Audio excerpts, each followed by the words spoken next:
ମିତ୍ରର ନାମ ଛଳରେ ହେଉ କି ପରିହାସ ଛଳରେ ହେଉ, ଗୀତାଳାପ ପରିପୂର୍ଣାର୍ଥେ ହେଉ କି ଅବଜ୍ଞା ପୂର୍ବକ ହେଉ, ଭଗବାନଙ୍କ ନାମ ଉଚ୍ଚାରଣ କଲେ ସବୁ ପାପ ନଷ୍ଟ ହୁଏ। ଅଜାମିଳ ତେଣୁ ମୁକ୍ତ। ଯମଦୂତଗଣ ତାହାକୁ ଅପମାର୍ଗରେ ନେଇପାରି ନାହାନ୍ତି। ଅଜାମିଳ ଭୟଶୂନ୍ୟ ଏବଂ ପ୍ରକୃତିସ୍ଥ ହେବାରୁ ତାର ବୈରାଗ୍ୟ ଉଦୟ ଘଟିଲା।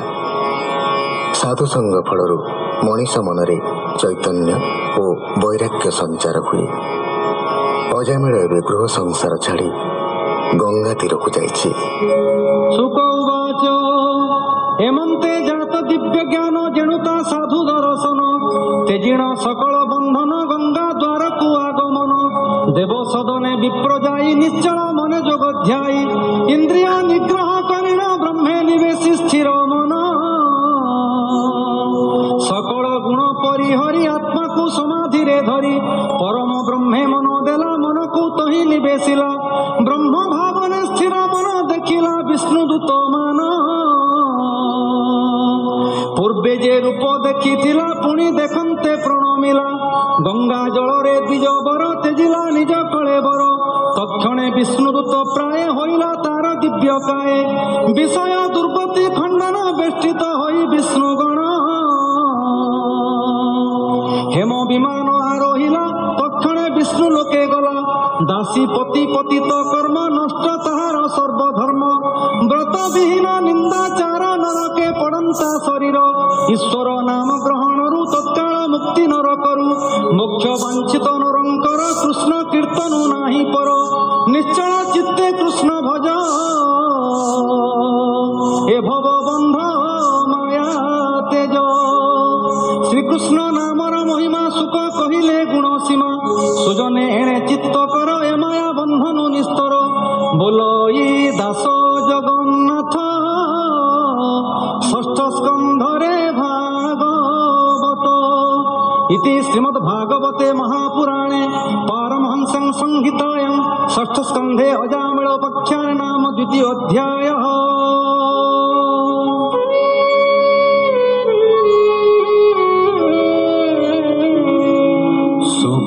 सुकचरणे देई कर बोले परीक्षा नृपवर। परीक्षित उवाच आपण दूत वाक्य शुणी एबा बोइले दंड पाणी। যমরাজার আজ্ঞা হতা যেণু হইলা বিপরীত। विष्णुदूत रे जमदूत जेणु होइले पराजित। जाहार बस सर्वजने एत विचित्र मोर मने। যমদণ্ডর ভগ্ন কাহি পূর্বে শুনিলা কেহি নাহি। এবে মু শুনিলি অদ্ভুত ভৌমুনি কহিবা তদন্ত। तुम्भर तहु अन्य केहु संशय छेदिब मोतहु। सुक उवाच विष्णुदूतरे যমদূত যেণু হইলে পরাজিত। যমর ছামুরে মিলিলে সকল বারতা কহিলে। যমদূত উবাচ সংসারে জন্তু অଛନ୍ତି যেতে এহাঙ্ক শাস্তি অবা কেতে। ত্রিবিধ কর্ম যে করন্তি কাতহু সে ফল ভুঞ্জন্তি। যেবে অখির লোকর দণ্ডর করতা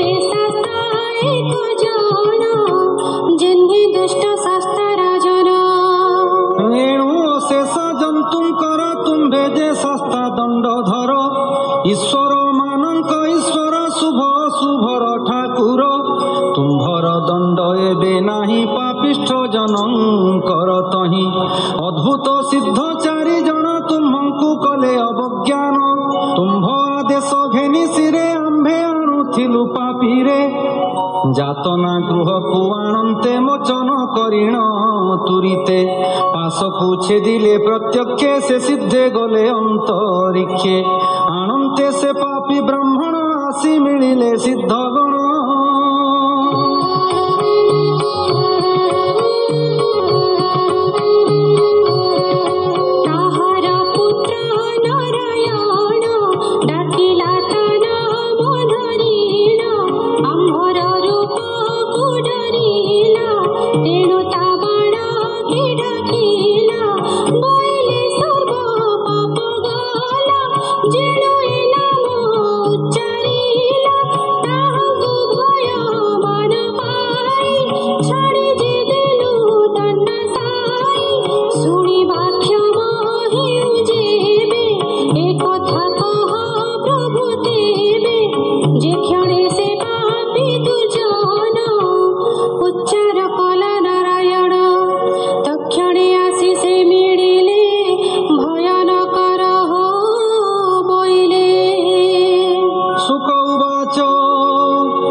শ্রীকৃষ্ণ অভয় চরণ তক্ষণে করি সুমরণ অত্যন্ত প্রীত হই মনে বলন্তি শুণ ভৃত্যগণে